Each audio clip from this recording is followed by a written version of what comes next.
to C19. Is there public comment on C19? There is. So we have 6 folks. 2 minutes each, please. Don Gosney, Robert Studdiford, Mike Mahoney, Brant Fetter, Dan Romero, and Ben Steinberg. Those are the 6 speakers. I'll call folks up. Mr. Gosney's coming up. Mr. Studdiford, Mike Mahoney, Brant Fetter, Dan Romero, and Ben Steinberg.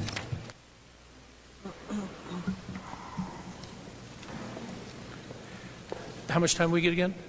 2, please. I'm sorry. It's just so late. And yes. Yeah. All right. My name is Don Gosney. It says all but one of you were not on the board when Anton served on the CBOC before, so you may not have the same kind of first-hand knowledge about his services. On the other hand, I and some of the others speaking here tonight were there, and some of us even have tapes of the meetings. Before you vote to put Anton back on the CBOC, I hope you'll consider the information I emailed to you all over the weekend and that I've passed out to you here tonight. This was a copy of a letter that the senior members of the CBOC jointly submitted when Anton sought to be reappointed to the CBOC back in 2011. This was after he had resigned in protest, time after time after time. No matter what skills Anton has, no matter what abilities Anton possesses, what he also possesses is the ability to just disrupt a meeting so little of their business can actually be accomplished. I hope you read in the packet I emailed to you about the letterhead he dummied up when he wrote to Dr. Ovick. The contents of the letter are not the issue. It's the fact that he dummied up a letterhead using his own home address and contact info as the CBOC was at his house. As when confronted about this, Anton replied that it wasn't illegal, as if the idea of right and wrong had nothing to do with things. When serving as the audit co-chair, I was the other co-chair, he sent letters to Dr. Harder on behalf of the subcommittee and the CBOC, all without ever consulting with the people he was claiming to represent. Once again, the content wasn't the issue. It's his failure to grasp the subtleties of right and wrong. These were the letters we caught. How many more did he send out that we never knew about? Anton can be toxic.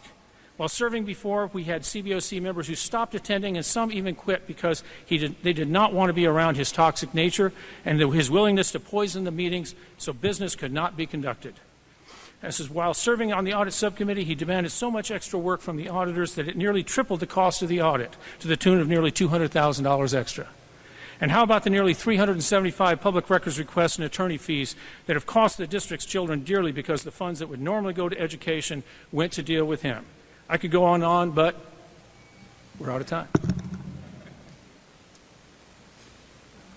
Good evening, Board. Robert Studdiford, former chairman of the CBOC. I've had the distinction of serving with Anton through every single one of his terms. I watched us while we tried to start our first bylaws. We worked together with him to a great degree, and then he quit. He pressed us to make an executive director's position. We did. He was appointed to it, and he quit. After the last time with this letter that Don just gave you, we thought that when Anton was not admitted back to the board that we'd be able to run our meetings smoothly. What happened was the very next meeting, I had a camera in my face. Now I want you to know that for 6 years I represented one of the 5 state-mandated groups, PTA. And for one term, I represented Mr. Ramsey. During the term I represented Mr. Ramsey, I was constant throughout the time when Sue Preco was chairman. I had to endure being tried to kick off the board every single meeting. We couldn't, when I was chairman, we could not approve our minutes. Sometimes our minutes were like 3 and 4 months backlogged just because we could not get to work with Anton to help this. Now, it's bullying behavior.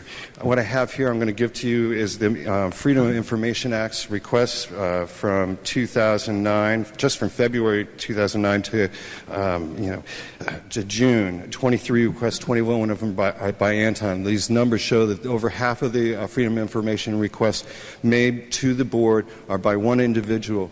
This individual creates so much paperwork that it literally takes an executive secretary to fill his requirements. He creates such a toxic environment. If he was an employee of the district, you'd be in trouble just because it's a hostile work environment. And we're all volunteers. At the time I was sitting on the CBOC, I was volunteering nearly 40 hours a week through CBOC, CBAC, and through sitting in through every single one of these school board meetings for 8 years. Please don't do it. This is the second time I have to be here to say Please no. conclude your remarks. Board President, can I ask for a point of clarity? Just real quick, our last speaker. What group did you say? 5 mandated groups? What group did you say? I didn't hear. PTA. Okay. I served 6 years as a PTA representative. Those are one of the 5. Okay. I just couldn't hear your group. Good evening, Board. My name is Mike Mahoney. I was a past chairman of the Bond Oversight Committee, and I was a member of the Facilities Subcommittee. I'm here to speak against putting Anton Jungherr back on the CBOC. In my tenure, I would invite people for an agenda-setting meeting, and he would come in with an agenda, put it on there, and say, this is what we're going to do, and fight tooth and nail for everything. He belittles people. He's a bully to staff. I've been in meetings when he called staff incompetent and liars. He stated to me in the beginning that his main objective was to get, and we're talking about the CBOC, to get this body in front of the grand jury. That doesn't sound like somebody who's acting in the best interest of the district. We've spent enormous time going over minutia with him. He'd stop our meetings. He's toxic. He's disruptive. And I really don't know what else to say. It's up to you, but I'm glad I'm not dealing with him anymore. Thank you. Dan Romero.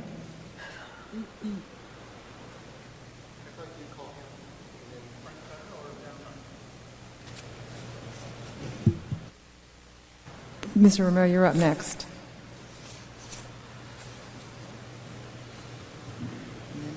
Hello, board members. I'm asking that you support board member, school trustee Liz Block's appointment of Anton Jungherr.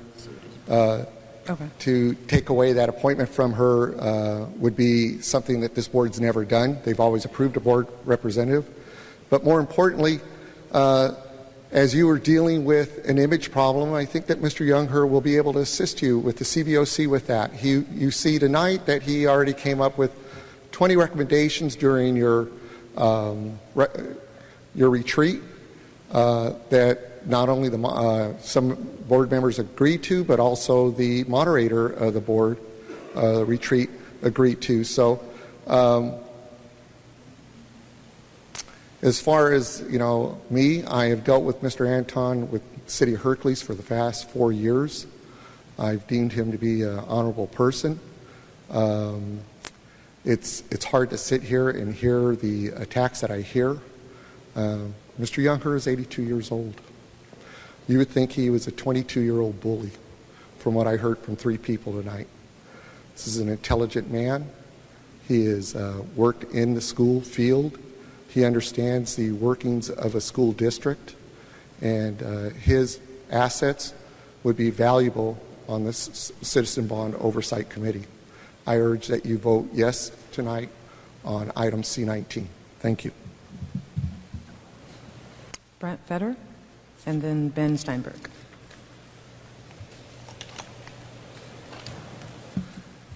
Hi, I'm Brant Fetter. I'm a parent, and I was part of the effort to save Coronado, and part of that community building. Members of the board said that I should probably join the CBOC. And in doing so, I joined the CBOC, and I was really happy to be able to contribute because of my background in architecture. And of course, I'm a parent. And wow, I was not warned that it would be such a difficult period. And I would dread going to those meetings, unfortunately, because of Anton. This is not an attack. I'm just saying how I felt. And frankly, there is no difference between a 22-year-old bully and an older man who's got a chip on his shoulder. I'm stunned that he is so persistent in his efforts to obstruct and his toxicity. He has some good ideas sometimes, and actually, I really wish he had a better delivery method because, his intent and transparency, yes, But when you put him on the board, he gets there, God help you if you're on that board with him, because everything's just going to grind to a halt. And I'm sorry, but I have to say, please, consider your choice carefully. And in fact, I would say, please, nominate someone else. You have a choice to nominate someone else. But I would say, Anton, it would go against your efforts. Thank you. Is Mr. Steinberg still here? Oh, I'm sorry, right there. Here to the very end. So I wanted to say that I support the appointment of Anton Jungherr to the CBOC. There's absolutely no question from anybody that Mr. Jungherr is an extremely engaged community member. I want to remind the board, as I'm sure you're well aware, that there are federal investigations by the FBI, the SEC, and the IRS. Perhaps Mr. Jungherr was raising questions that needed to be addressed, and if they had been addressed, maybe some of these investigations could have been avoided. I would support Anton's candidacy his nomination for several reasons. One, he presents factual information that informs discussion. Two, I have never, in my 4 or 5 years working with the district, never seen him disruptive at any of the public meetings he's participated in. I've seen him participate in CBOC discussions and raise valid and important issues that may be overlooked occasionally by members of the committee. And finally, I would encourage the school district to incorporate all voices, not just those voices that happen to agree with you. When you do that, you actually get greater transparency and you build greater trust within the community. Sometimes critics can help you. Thank you. That concludes the public comment. All right. Any board comment? I have a question, Board President. Uh-huh. And maybe some of the folks in the audience. Are any of you currently on the CBOC? So you wouldn't be serving concurrently right now if the board were to approve Mr. Anton. Okay. My next question is, to what extent are Mr. Anton's multiple requests things that we can take care of internally, so he doesn't have to keep nobody has to keep requesting them? Some of these things are things that we talk about in terms of transparency, like Friday memos online, online agenda. So is there, I know we've talked about a commitment to engaging in more practices that'll help us continuously improve in community engagement and transparency. So I was wondering, could we assume that those complaints from Mr. Anton might go down if we actually did that?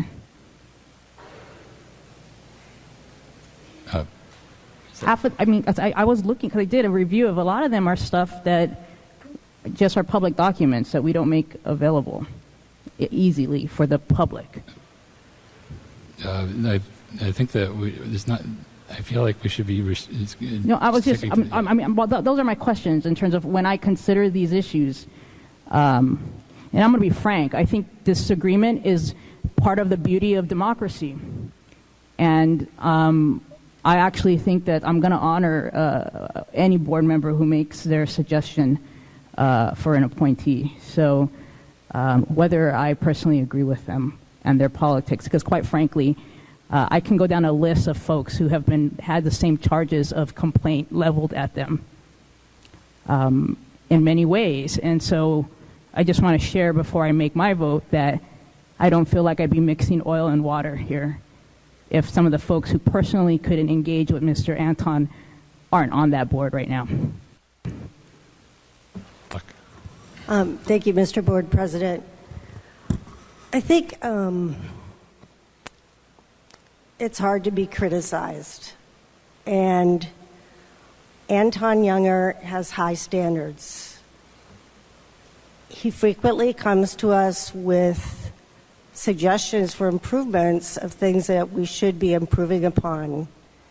And frankly, I feel like our standards in this district have been too low. And that's why I think Anton Jungherr is a good representative for the CBOC, because we need to raise our standards.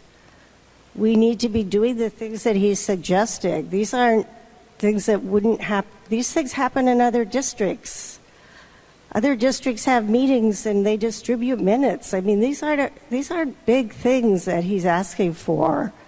So maybe part of the problem here we have is a resistance to raising our standards.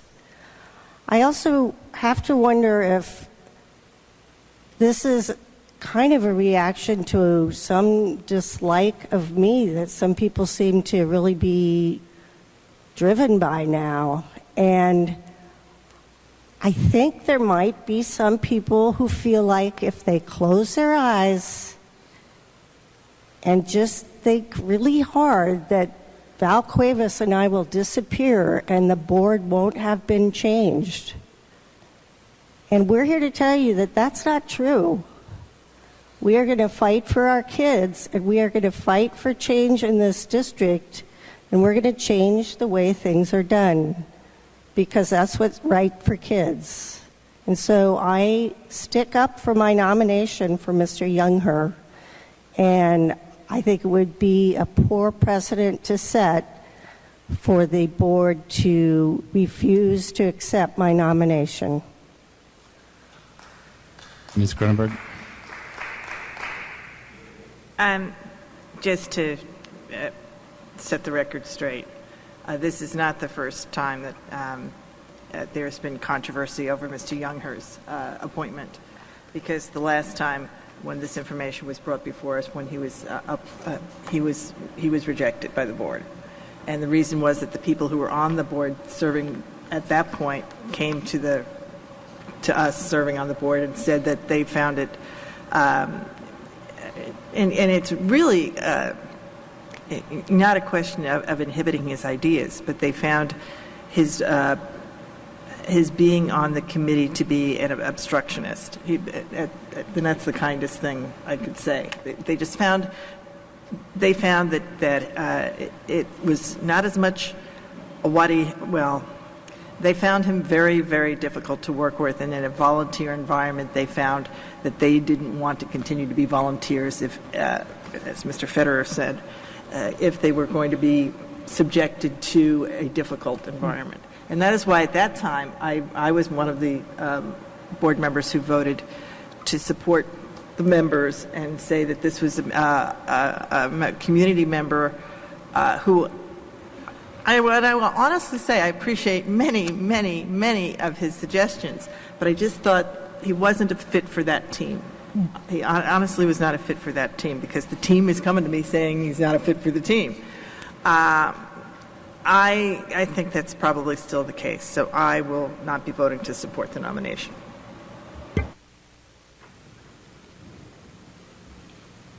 I'm not prepared to vote against the board member's recommendation appointment. So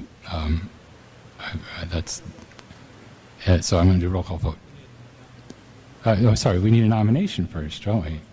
A motion to nominate. Is there a second? Second. Okay, moved and seconded. Can we have a roll call vote, please? Ms. Block? Yes. Ms. Cuevas? Yes. Mr. Enos? Ms. Kronenberg? No. President Groves? Yes. Okay, then we're on to